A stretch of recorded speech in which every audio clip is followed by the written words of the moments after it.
t'es trop pauvre pour acheter des chocolats de Pâques à tes enfants, ben t'en achètes pas. Les logements sont rendus pratiquement impossibles à louer pour quelqu'un qui est seul. Le prix des aliments à l'épicerie monte plus vite que nos salaires. Le prix du gaz a monté à cause de la guerre, puis juste avoir un véhicule sous financement, c'est minimum 600$ par mois. Bref, financièrement, c'est facile pour personne à l'heure actuelle. Puis vous le savez, hein, plus les prix montent et plus j'entends le monde brailler puis chialer que tout coûte cher. Mais vous allez quand même acheter des petits chocolats pour les petits enfants parce qu'ils font donc pitié, hein, les nièces, les neveux, les kids. Je vous dis ça parce que hier, j'étais allé dans un centre commercial à Belleuil, puis écoute, le parking était loadé. Comme j'ai jamais vu, j'ai pris le temps de spotter les paniers, puis il y avait beaucoup de cochonneries de Pâques de merde qui sert à rien. Puis pas rien que ça, là, le monde chiale, mais je regardais dans le stationnement, puis j'étais comme, char neuf, char neuf, char neuf, char neuf, c'est tout neuf ça dans le fond. On dirait quasiment que le monde aime ça dépenser pour du luxe, puis ils viennent pleurer après ça qui arrive pas, tu sais. Je sais pas si vous remarquez l'incohérence un peu, là, mais pour moi, ça revient au même de dire, hey, je tanné que ça sente la merde chez nous, mais tu chies à terre constamment.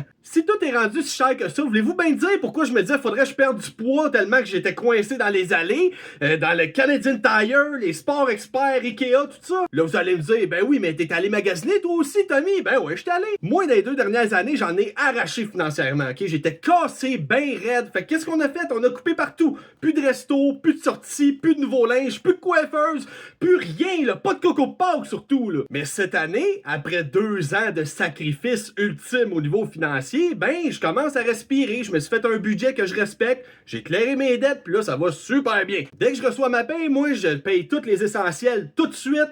Il y a une autre partie, à peu près un 20% de mon salaire que je mets de côté pour mes vieux jours, pour mon fonds d'urgence, peu importe, mais je le mets de côté, je touche pas. Et le reste, c'est ce que j'appelle du fuck you money. Fait que je le dépense comme je veux, puis c'est ça que j'ai fait pour Pâques. Et ça, les amis, ça s'appelle s'adapter à sa situation, puis c'est ça qui m'écoeure, parce que le monde chiale, mais ils sont pas prêts à changer leur façon de faire les choses, ils sont pas prêts à s'adapter à leur propre situation financière. Tu sais, là, si t'as pas de dette de carte de crédit, t'as ton fonds d'urgence qui est bien rempli, t'as pas de char à payer, il est clair à toi, là, mettons, là, pis bon, tu vis en dessous de tes moyens, ben go for it! Achète-en des hosties coco de Pâques aux kids, là, pas de problème avec ça. Mais les autres cassés de fonds de vidange, comme moi j'ai déjà été, là, si vous êtes pas capable de vous payer rien, ben vous sortez pas, ok? Tu restes chez vous, tu te fais un budget, tu trouves des solutions, tu te fais un plan de match pour attaquer tes dettes, puis après ça, quand tu vivras en dessous de tes moyens, ben on verra pour le reste. Je vais te donner un truc, là. Si tu veux vraiment que les enfants t'apprécient encore plus que quand tu leur donnes un chocolat, passe du temps avec eux autres. Des fois, juste de prendre un 5 minutes, tu fais un Lego avec eux, juste pour eux, ils vont capoter ben raide. Ben plus